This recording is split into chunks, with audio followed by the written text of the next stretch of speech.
polisi mengungkapkan tersangka terakhir dalam kasus pembunuhan, perampokan terhadap Pasutri di Pulau Rimau, Banyuasin bernama Kevin yang ditembak mati petugas karena melawan dengan meletuskan 2 kali tembakan ke arah petugas.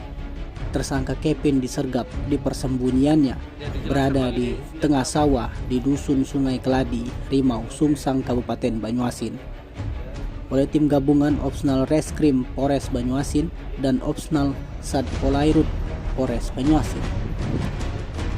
Kasar Reskrim Polres Banyuasin AKP Hari Dinar menjelaskan tersangka Kevin terpaksa ditembak mati setelah memberikan perlawanan dengan menembakkan senjata api rakitan ke arah petugas. Kini jasad Kevin sudah dibawa ke instalasi kamar jenazah di RS Bayangkara Muhammad Hasan, Palembang.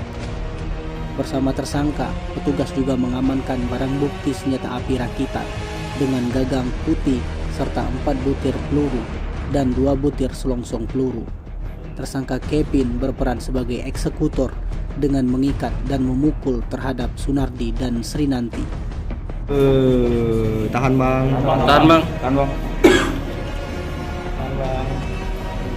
Lihat kamera bang. Lihat kamera bang. Mungkin bisa sambil bicara bang ini. Ya dijelaskan bang, ini senjata. Baik, assalamualaikum warahmatullahi wabarakatuh. Oke. Yang kami hormati rekan-rekan media, selamat siang, salam sejahtera untuk kita semua. Swastiastu. Jadi pada kesempatan siang hari ini kami tim Satreskrim Polres Banyuasin gabungan dengan tim Sat Polairut Polres Banyuasin baru saja melakukan penangkapan terhadap salah kasus 36 yang menyebabkan kematian dari korban nama Sunardi, Bapak Sunardi almarhum dan Ibu Srinarti almarhumah yang terjadi pada tanggal 12 Oktober lalu, yang mana sebelumnya sudah kami amankan 4 dari 5 pelaku, dan yang terakhir ini kita amankan di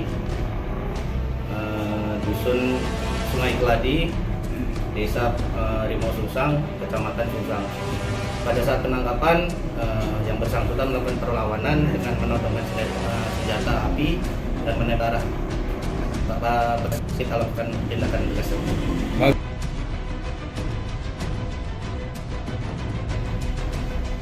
Tim Liputan Sumsel Update TV melaporkan.